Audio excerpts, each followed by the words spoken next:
औषध नाही, इंजेक्शन नाही, आता ऑपरेशन शिवाय पाठ आणि मानेच्या दुखण्यापासून आराम मिळवा. NC वेलनेस सेंटर, नवल पेट्रोल पंपासमोर, रेल्वे लाईन, सोलापूर.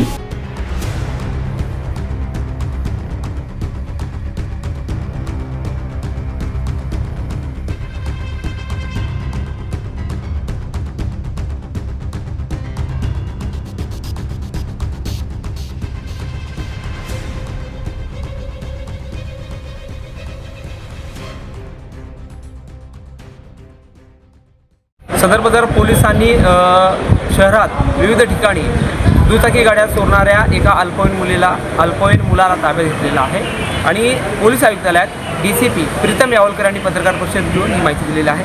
ज्या गाड्या चोरलेल्या आहेत ते तुम्ही पाहू शकता. सदर बाजार पोलीस स्टेशन हद्द असेल, फौजदार चौडी पोलीस स्टेशन हद्द असेल किंवा इतर शहराच्या ठिकाणी हातोहात मास्टर कीच्या साहाय्याने या गाड्या चोरल्या जात होत्या. सदर बाजार पोलिसांच्या पथकाला याची कुणकुण लागली.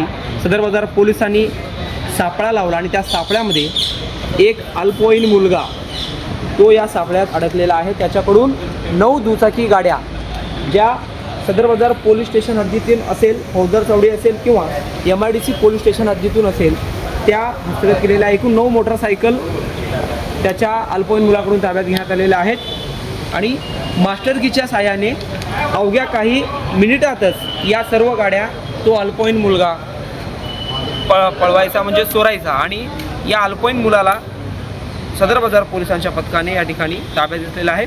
सदर बाजार पोलीस स्टेशनचे वरिष्ठ पोलीस निरीक्षक लकडे असतील, सहाय्यक पोलीस निरीक्षक रवींद्र भंडारे, गुन्हे प्रकटीकरण पथकाचे राहुल सावंत असेल किंवा त्यांच्या इतर पथकांनी ही कामगिरी केलेली आहे. म्हणजे मास्टर कीच्या साहाय्याने त्या गाड्या चोरल्या जात होत्या आणि त्यांनी यापूर्वी कुठं प्रशिक्षण घेतलं आहे का किंवा चोरलेल्या गाड्या तो कुठे विकायचा, कुठे ठेवायचा याचा तपास पोलीस करत आहे. मात्र ज्या अल्पवयीन मुलाला ताब्यात घेतलेला आहे त्याला सध्या रिमांड होममध्ये ठेवण्यात आलेलं आहे. सोलापूर शहरात दररोज अनेक दुचाकी गाड्या चोरीला जात असल्याच्या बातम्या येत आहेत. विविध पोलीस स्टेशनला त्याच्या नोंदी देखील होत असतात आणि अशा पद्धतीनं सदर बाजार पोलिसांनी एक चांगली कामगिरी केलेली आहे आणि 9 मोटरसायकल हस्तगत केलेला आहे. जहूर साहेबसोबत अकबर बागवान, लोकप्रधानी, सोलापूर. पोलीस स्टेशनच्या हद्दीमध्ये मोटरसायकल चोरीचे काही गुन्हे रजिस्टर झाले होते. त्या गुन्ह्याच्या अनुषंगाने DP पथक, त्यातील API राहुल सावंत आणि त्यांची टीम यांनी एका ठिकाणी ट्रॅप लावला होता. एक गाडी आम्हीच उभी केली होती मोटरसायकल आणि ती कोण चोरून नेतं का याकडे आम्ही लक्ष ठेवून होतो.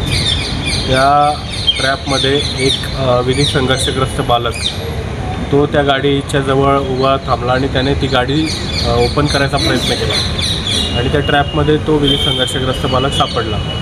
त्याला ताब्यात घेतल्यानंतर विश्वासात त्याची चौकशी केली असता त्याच्याकडून 9 मोटरसायकल रिकवर करण्यात आलेले आहे. त्यामध्ये सदर बाजार पोलीस ठाणे हद्दीतील 6 मोटरसायकल, MIDC पोलीस ठाणे हद्दीतील 1 मोटरसायकल आणि फौजदार चौडी पोलीस ठाणे हद्दीतील 2 मोटरसायकल रिकवर करण्यात आलेल्या आहे. अशा प्रकारे एकूण 9 मोटरसायकल रिकवर केलेल्या आहेत. सदर आरोपी जो आहे, विधी संघर्षग्रस्त बालक जो आहे, तो मास्टर कीचा वापर करून या मोटरसायकल चोरत होता आणि त्याच्यावर याच्या अगोदर कुठलेही गुन्हे रजिस्टर नाही आहे.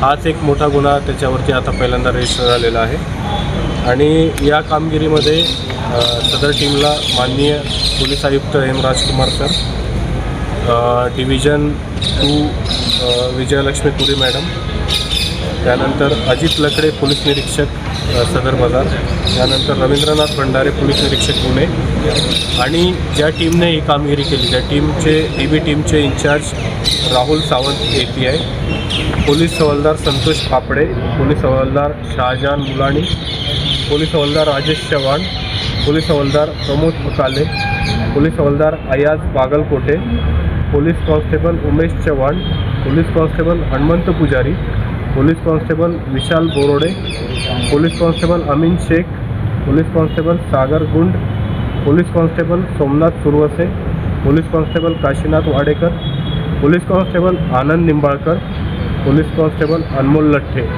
या सर्वांनी या रिकव्हरीमध्ये आणि या गुन्ह्याच्या उघडकीमध्ये मोठे योगदान दिलेले आहे. तरी सर्व सदर बाजार टीमचे मी अभिनंदन करतो. साधारणतः किती लाखाचा मुद्देमाल आहे आणि पुढे हे जे गाड्या होत्या त्या पुढे कुणाकडे विकण्यात आल्या होत्या? 2,90,000 रुपये किमतीचा मुद्देमाल आतापर्यंत जप्त करण्यात आलेला आहे आणि या स्वतः आता सध्या तरी त्याच्या स्वतःच्याच ताब्यात होत्या. त्याच्याकडे अधिक चौकशी करून निष्पन्न होईल की याच्या पुढे तो कोणाला विकणार होता किंवा त्याच्या संपर्कात कोणी होतं का. याआधी काही गुन्हे वगैरे त्याच्यावरती याआधी गुन्हे नाही आहे. पहिलंच हो, त्याची चौकशी सुरू आहे. आता तो विधी संघर्षग्रस्त बालक असल्यामुळे आपल्याला पोलीस कस्टडी किंवा न्यायालयीन कस्टडी मिळत नाही. त्याला रिमांड होममध्ये पाठवलेलं आहे. तर रिमांड होमचे जे इन्चार्ज आहे तिथले जे बालन्याय मंडळाच्या परवानगीने आम्ही याची चौकशी करणार आहोत. चोरल्यानंतर गाड्या तो विकायच्या का कुठं एका ठिकाणी साठवून ठेवायचं? आता सध्या तर त्याच्या ताब्यातच मिळालेल्या आहेत. त्याने कुठे विकलेल्या नव्हत्या, परंतु तो कुठे विकणार होता, त्याचा काय प्लॅन होता याबाबतची चौकशी अजून करणार. कोण साथीदार वगैरे काय? अद्याप तरी तो एकटाच आहे अशी माहिती मिळालेली आहे. मग चौकशी दरम्यान जर काही निष्पन्न झालं तर त्याही आरोपीला आपण अटक करू. HSRP नंबर प्लेटमुळं आरोपी मिळण्यास मदत झाली का?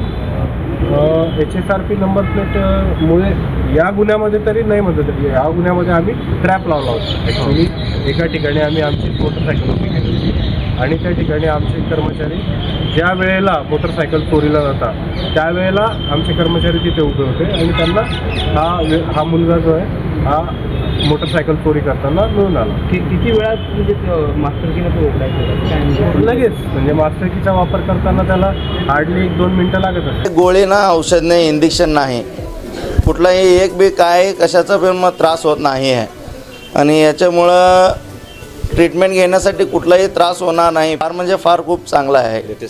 लेटेस्ट टेक्नॉलॉजी आहे सर आणि सगळं स्टॉफ लोक चांगलं आहेत. कमीत कमी 20 ते 25 वर्ष माझ्या मिसेसला गुडघ्याचा आणि कमरेचा मानेचा त्रास होता. तिथं ॲडमिट केलं, महिनाभर ट्रीटमेंट घेतली. आता कमीत कमी 80 ते 90% माझ्या मिसेसला भरपूर गुण आलेला आहे. पाय दुखत होता, पायाचा त्रास होत होता आणि अगोदर आम्ही पाय दुखतोय म्हणून पायावर खूप इलाज केला. NC वेलनेस सेंटरला भेट दिली. त्यांच्या ट्रीटमेंटनी मी अगदी आता 100% पूर्ण बरी आहे. आणि मला बरेच दिवसापासून मानेचा आणि पाठीचा खूप त्रास होत होता. मी आता कुठली ट्रीटमेंट घ्यावं ह्या संदर्भात मी एनसिस ह्यांचे व्हिडिओ बघितले. इथे आल्यानंतर मला सरांनी आणि निकिता मॅडमनी ह्याच्याबद्दल जी काही माहिती दिली त्याच्यानुसार मी इथे ट्रीटमेंट घ्यायला सुरुवात केलेली आहे. त्या ट्रीटमेंटने मला 5 दिवसातच इतका फरक जाणवलेला आहे. माझ्या मुंग्या पूर्णपणे कमी झालेल्या आहेत.